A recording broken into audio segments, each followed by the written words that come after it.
नमस्कार. मी राहुल कुलकर्णी, काँग्रेस पक्षाचे विधिमंडळातले गटनेते श्री विजय वडेट्टीवार यांनी महत्वाचा मुद्दा मांडला आणि त्या महत्वाच्या मुद्द्याबरोबरच मला 2 ते 3 प्रेक्षकांनी प्रत्यक्ष रस्त्यावरती भेटल्यावरती हा प्रश्न विचारला की का हो, आपल्याकडे लॉकडाऊन लागेल का?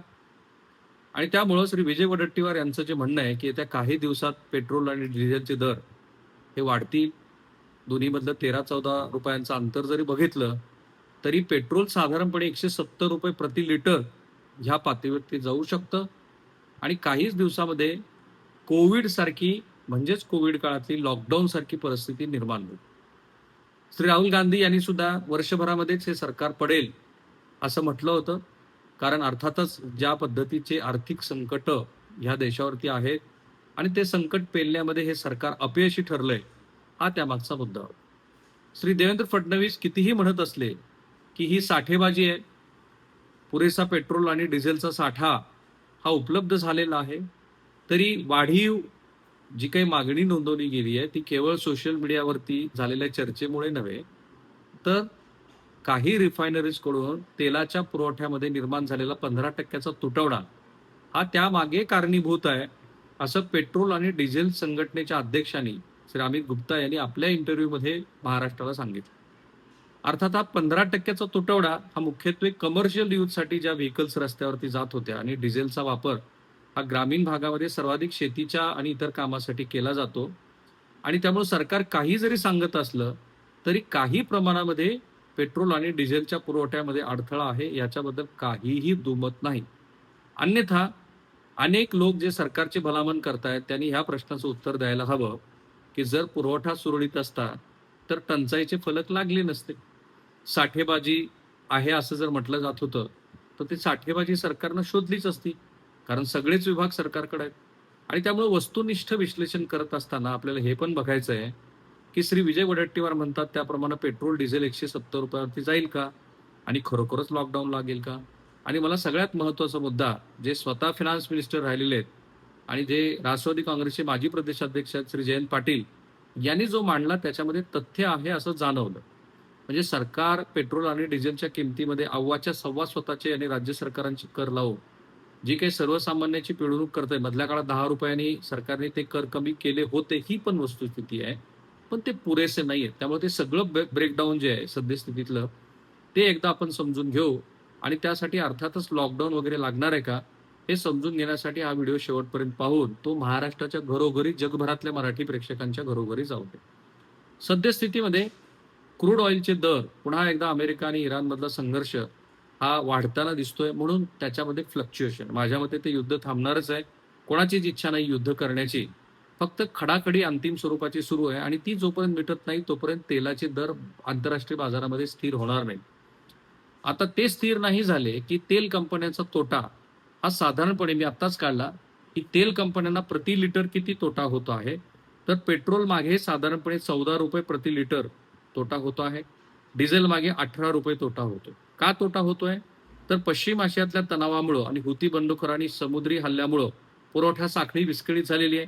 कंपन्या महागडं तेल खरेदी करतायत, पण देशांतर्गत बाजारात किमती वाढण्यास त्यांना परवानगी नसल्यामुळं त्यांना हा सध्या तोटा होत होता, जो सरकारने 3 वेळेला या पेट्रोलजन्य पदार्थाचे दर वाढवून तो तोटा काही प्रमाणामध्ये कमी केला.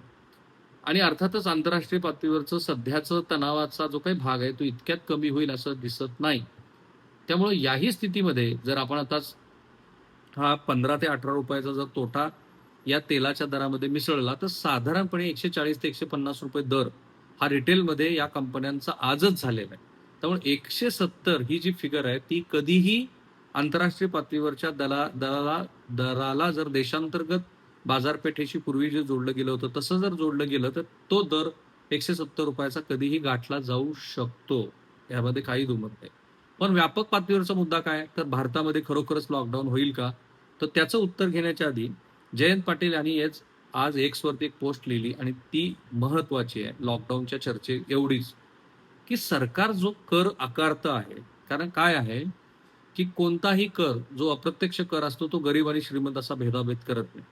म्हणजे अंबानी, अदानी या मंडळींना सुद्धा त्याच दरानं पेट्रोल डिझेल विकत घ्यावं लागतं ज्या दराने एखाद्या स्कूल बसचा चालक किंवा रिक्षाचा चालक तो विकत घेतो.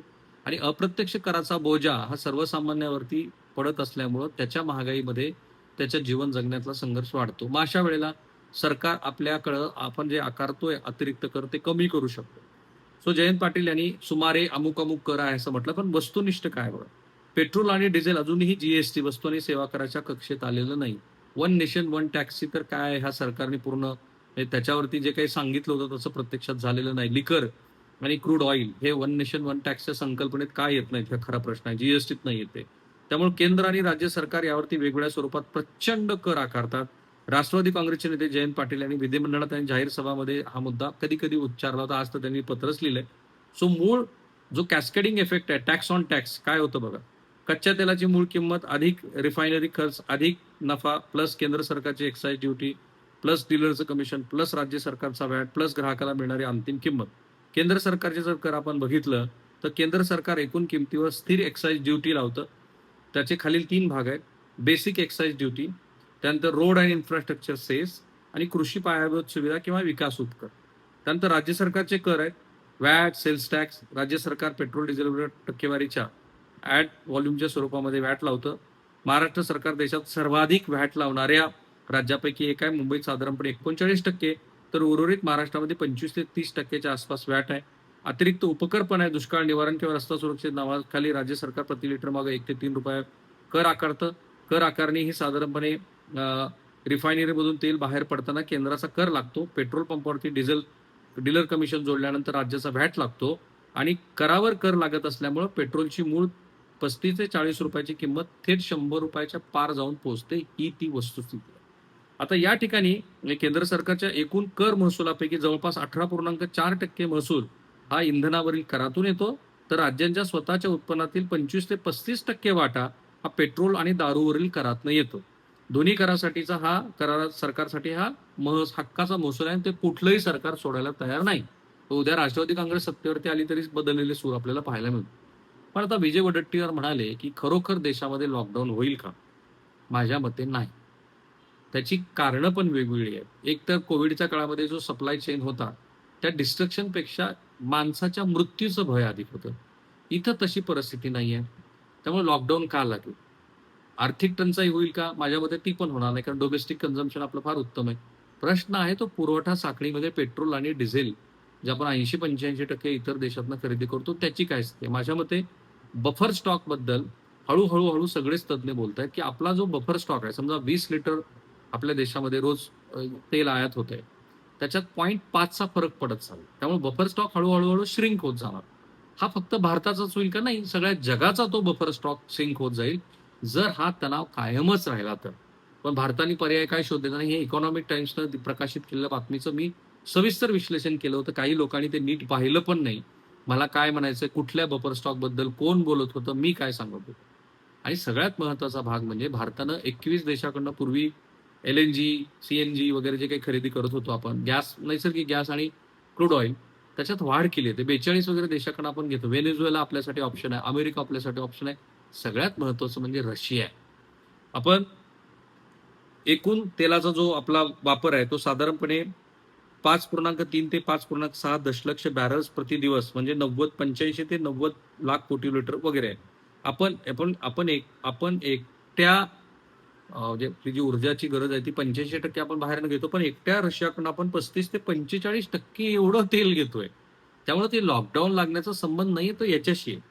कारण भारतीय तेल कंपन्यांनी आतापर्यंत 3 वर्षामध्ये साधारणपणे 700 दिवस पुरेल इतक्या मोठ्या प्रमाणातला तेलाचा साठा एकट्या रशियाकडनं खरेदी केला. आणि आता अमेरिकेनं रशियाकडनं तेल खरेदी करायला भारताला परवानगी दिलेली आहे. भारत तर रशियाकडनं तेल खरेदी करतोच आहे. फक्त ते जे प्रीमियर रेटनी रशिया आपल्याला सवलतीच्या दरात विकत होता, रशिया पण आता ते विकत नाहीये. कारण रशियालाही माहिती की आंतरराष्ट्रीय बाजारपेठेत सध्या काय चाललंय, ती आपली अडचण आहे. आणि त्या अडचणीमुळे भारताला सध्या तेलाच्या पुरवठ्यापेक्षा तेलाचे जे वाढते दर आहेत, करंट अकाउंट डेफिसिट जी आहे आपली, ती मॅनेज करणं हे त्याच्यासमोरचं आव्हान आहे. त्यामुळे माझ्यामध्ये लॉकडाऊन लागणार नाही, पण तेलाच्या किमती भडकू शकतात. आणि अशा वेळेला करात सवलत देणं हे राज्य आणि केंद्र सरकारचं काम आहे. जर महागाई आटोक्यात ठेवायची असेल तर. तुमच्या लक्षात आलं असेल, कुठल्याही पद्धतीचा राजकीय अभिनिवेश न ठेवता आम्ही अगदी वस्तुनिष्ठ विश्लेषण करतो. मग ते श्री मनोज जरांगे पाटील यांचं आंदोलन असू दे, ना तर तेलाचा प्रश्न असू दे. आणि त्याचमुळं महाराष्ट्रातले करोडो प्रेक्षक आमचं हे चॅनल पाहतायत त्याचा आम्हाला आनंद आहे. Thank you. Have a nice day.